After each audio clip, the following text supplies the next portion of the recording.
സംസ്ഥാന സർക്കാർ നടത്തുന്ന അദാലത്തുകൾ സാമൂഹ്യനീതി നിർവഹണത്തിന്റെ ഭാഗമാണെന്നും ജനകീയ പ്രശ്നങ്ങൾ അടിയന്തരമായി പരിഹരിക്കുമെന്നും രജിസ്ട്രേഷൻ പുരാവസ്തു വകുപ്പ് മന്ത്രി രാമചന്ദ്രൻ കടന്നപ്പള്ളി പറഞ്ഞു. തളിപ്പറമ്പ് താലൂക്ക് അദാലത്ത് മിനി സിവിൽ സ്റ്റേഷൻ പരിസരത്ത് ഉദ്ഘാടനം ചെയ്യുകയായിരുന്നു മന്ത്രി. അദാലത്തിലെത്തുന്ന പരാതികൾ കാലതാമസമില്ലാതെ പരിഹരിക്കുകയാണ് ലക്ഷ്യം. നടപടി സ്വീകരിക്കേണ്ട ഉദ്യോഗസ്ഥർ കൂടി അദാലത്തിൽ പങ്കെടുക്കുന്നതിനാൽ നിയമപരമായി പരാതികളിൽ തീർപ്പുണ്ടാകും.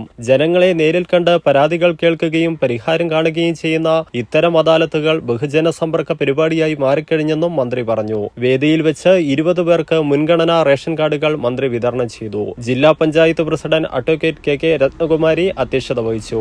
MLA-മാരായ അഡ്വക്കേറ്റ് സജീവ് ജോസഫ്, M. വിജിൻ, ആന്തൂർ നഗരസഭാ chairman P. Mukundan, block panchayat president CM Krishnan, Kurumathur ഗ്രാമപഞ്ചായത്ത് പ്രസിഡന്റ് VM സീന, ചെങ്ങളായി ഗ്രാമപഞ്ചായത്ത് പ്രസിഡന്റ് VP മോഹനൻ, ജില്ലാ കലക്ടറുടെ ചുമതലയുള്ള ADMC Padmachandrakurup, RDO TV Ranjith, ഭൂരേഖ tahsildar K. Chandrasekharan, Taliparamba tahsildar P. Sajeevan, ജനപ്രതിനിധികൾ, വിവിധ വകുപ്പിലെ ഉദ്യോഗസ്ഥർ തുടങ്ങിയവർ സംബന്ധിച്ചു. നേരത്തെ നൽകിയ പരാതികൾക്ക് പുറമെ പുതിയ പരാതികളും അദാലത്ത് ദിവസം സ്വീകരിക്കുന്നുണ്ട്. ഡിസംബർ 13 വെള്ളിയാഴ്ച രാവിലെ 10 മുതൽ പയ്യന്നൂർ ശ്രീവത്സം ഓഡിറ്റോറിയത്തിലും ഇരിട്ടി താലൂക്ക് അദാലത്ത് ഡിസംബർ 16 തിങ്കളാഴ്ച രാവിലെ 10 മുതൽ ഇരിട്ടി തന്തോട് സെന്റ് ജോസഫ് ചർച്ച് ഹാളിലും നടക്കും.